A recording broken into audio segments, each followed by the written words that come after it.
binecuvinteze. Vreau să te invit să crezi ce zice cuvântul lui Dumnezeu. Mereu vor fi situații unde va trebui să alegem să credem ce zice cuvântul lui Dumnezeu. Poporul Israel aparținea deja lui Dumnezeu. Biblia spune că când ei au fost scoși din Egipt, au traversat Marea Roșie, era o imagine chiar a botezului. Deci aparțineau lui Dumnezeu. Erau deja poporul lui Dumnezeu. Dar asta nu înseamnă că tot timpul au crezut ce zice Dumnezeu. Faptul că ești creștin nu înseamnă că automat vei crede ce zice Dumnezeu. Vreau să te invit să crezi ce zice Dumnezeu despre rugăciune. Și dacă Dumnezeu spune că există o mare putere când tu te otărești să te rogi fierbinte, pentru că nu mai vreau să vorbesc de neprianitul. Vreau să vorbesc de tine. Pot să spun mare putere are rugăciunea fierbinte a celui neprianit. Și te gândești la un Moise, te gândești la un Ilie, te gândești la altcineva. La mai mulți, doar la tine nu te gândești. Aș vrea să te gândești la tine.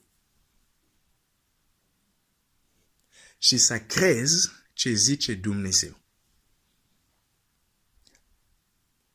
Pentru că atunci când nu crezi ce zice Dumnezeu,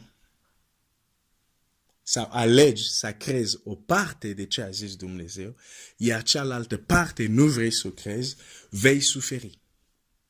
Vei pieri. Poporul meu piere din lipsa de cunoștință. Odată a fost o foamete mare în Samaria și Dumnezeu prin prorocul lui spune că mâine la poarta Samariei va fi belșug. Și un om spune, când a auzit asta, a zis, chiar dacă Dumnezeu a face ferestre în cer, un astfel de lucru nu are cum să se întâmple. Acel om era din poporul. Credea că Dumnezeu există. Și chiar credea că Dumnezeu poate să facă ferestre în cer.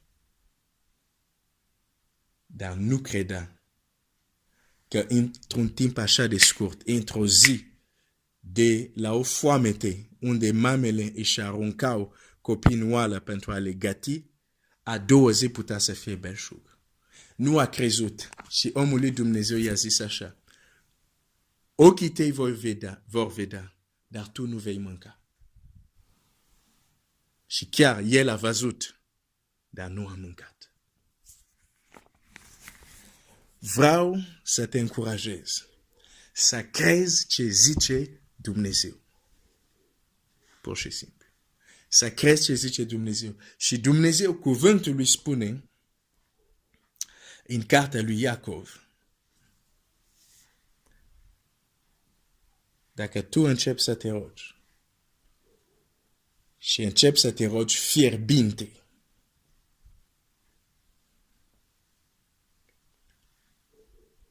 vei vedea ceva ieșit din comun. Vei vedea ceva miraculos. Nu zic eu, zice Biblia. Și am mai spus mai devreme, poate te consideri un păcătos. Suntem toți păcătoși. Dar în Hristos suntem iertați. Pocăiește-te, întoarce-te de la căile tale rele, încrede-te în Dumnezeu și mergi înainte. Dar acel text este pentru tine. De fapt, onoare, pentru că este onoare, de a se ruga, este dat la fiecare om. Și tu ai onoare să te poți ruga și să vezi lucru extraordinar ieși din comun. Suntem într-un timp scurt pe pământ. Dar mulțumesc lui Dumnezeu. De când m-am întors la Dumnezeu, m-am hotărât de la bun început. Vreau să văd Dumnezeu din Biblie făcând lucruri supranaturale. Vreau să văd Dumnezeu din Biblie acolo unde oamenii îmi zic asta nu se poate, asta este imposibil. Să văd Dumnezeu din Biblie să demonstreze că au greșit. Și mulțumesc lui Dumnezeu, am văzut asta. De asta vorbesc despre asta. De asta spun la creștini, nu poți doar să te sprijini pe lucrurile omenești, naturale. Nu. Trebuie să crezi că Dumnezeu și astăzi face lucruri supranaturale. Ieși din comun, miracole. Da, oare te rogi? Aș vrea să citesc un text la care să medităm săptămâna asta, legat de rugăciune, bineînțeles. Textul din Iacov 5 ne trimite la Ilie ca un exemplu. Și în 1 Împărat, versetul 41, citesc. Apoi Ilie a zis lui Ahab, suie-te de mănâncă și bea, că se aude vuiet de ploaie. Ahab s-a suit să mănânce și să bea, dar Ilie s-a suit pe vârful Carmelului și plecându-se la pământ, s-a așezat cu fața între genunchi și a zis slujitorul său, suie-te și uită-te înspre mare. Slujitorul s-a suit și s-a uitat și a zis, nu este nimic. Ilie a zis de 7 ori, du-te iarăși. A 7-a oară slujitorul a zis, iată că se ridică un mic nor din mare ca o palmă de om. Ilie a zis, suie-te și spune lui Ahab, înhama și pogoară-te, ca să nu te oprească ploaia. Peste câteva clipe cerul s-a înnegrit de nou, a început vântul și a venit o ploaie mare. Amin. Este adevărat că de un timp citesc acest text, cel din Iacov, și revenim la aceste texte și poate ți se pare repetitiv că repetăm același text, dar de fiecare dată vorbesc despre un alt aspect. Și uneori revin asupra unor aspecte, poate despre care am vorbit deja, dar este modul cum ne adâncim în cuvânt. Dacă vrei să găsești o comoară, multe comoare naturale, unde sunt? Se găsesc la o adâncime sub pământ. Țiței, pietre prețioase și așa mai departe. Apa, în locul unde nu este apa sau greu de găsit, trebuie să sape să se ducă să găsească apa și asta e o comoară. La fel și comoarele spirituale. Trebuie să sap și să sap. Dacă vrei să înțelegi. Superficialitatea ne face să trecem lângă multe comori ale Scripturii. Dar dacă rămânem și săpăm, descoperim că de fapt locul unde eram, versetul care l-am citit de multe ori, avea o comoară îngropată, doar că nu am descoperit-o. Săptămâna asta aș vrea să ne gândim să mă gândesc, să te gândești la această afirmație a lui Ilie. Se aude un vuiet de ploaie. Asta e la versetul 1. Se aude un vuiet de ploaie.